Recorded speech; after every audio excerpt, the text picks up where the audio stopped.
Nå, men så er det på tide at sige farvel til Lille Strandmaj.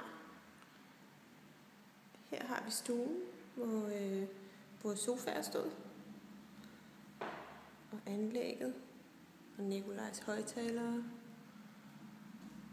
og mange hyggelige stunder.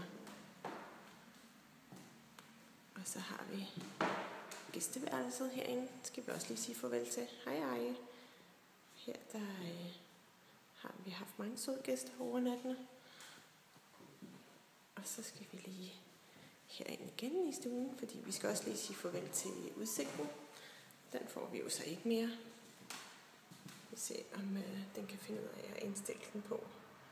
Vi kan lige se vandet derude. Ja, det var jo rigtig fedt at have det. Og så udsigten ud over alle de dyre, vi lærer.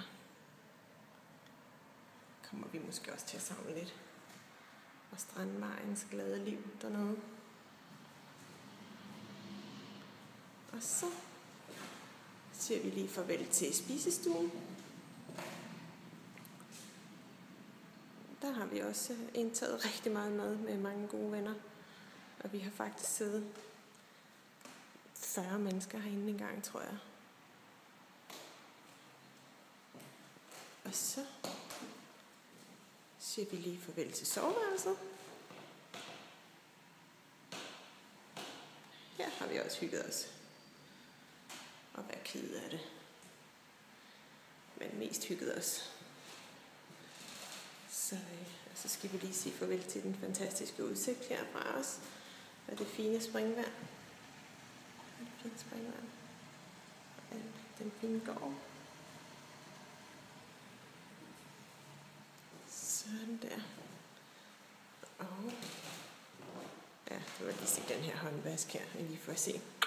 Farvel til dig. Den fik vi aldrig fjernet. Det kan være, de nye ejere får taget sig sammen til det.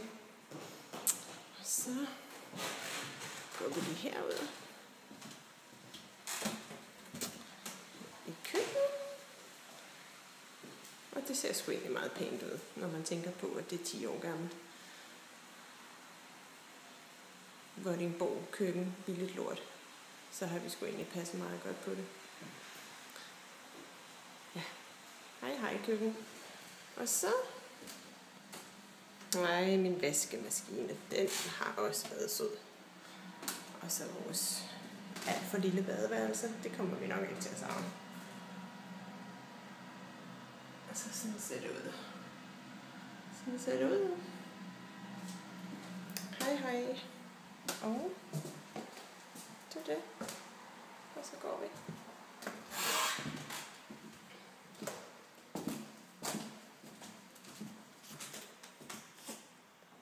Farvel.